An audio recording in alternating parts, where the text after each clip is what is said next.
Reka mbifurize ikaze inshuti zacu muhora mudukurikiye. Reka rero tugere mu mwanya w'amakuru agezweho mu Rwanda ariko mu gice cy'uburezi.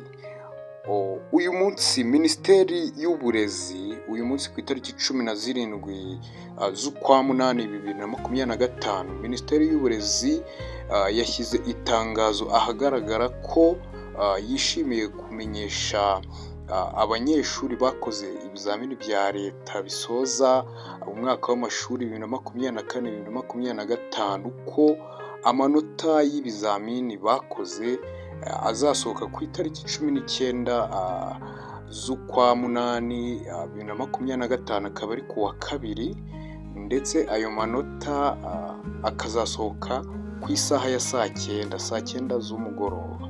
Minisiteri y'Uburezi rero yamenyesheje abanyeshuri, nyine birumvikana bakoze, ndetse imenyesha ababyeyi ndetse n'abaturarwanda muri rusange baba bategereje kureba imitsindire y'abana mu bizamini bya leta, ari bo bana nyine babo bavuga bati twishyuriye abana, dutegereje kureba rezilita zivamo cyangwa se amanota babona.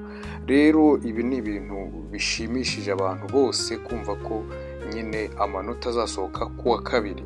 Minisiteri y'Uburezi rero yavuze ko uyu muhango wo gutangaza amanota abana bagize mu bizamini bya leta abantu bazawukurikirana ku muyoboro wa YouTube wa Mineduc.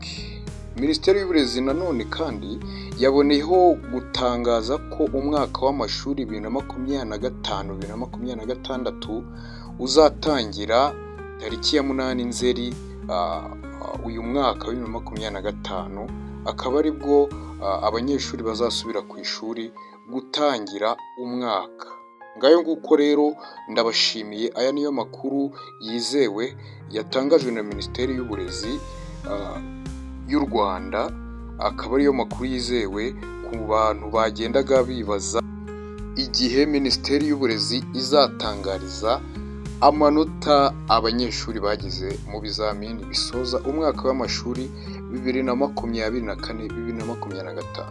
Ndabashimiye rero. Iyi ni Isoko Media, komeza ubane natwe, ndabakunda cyane. Ciao.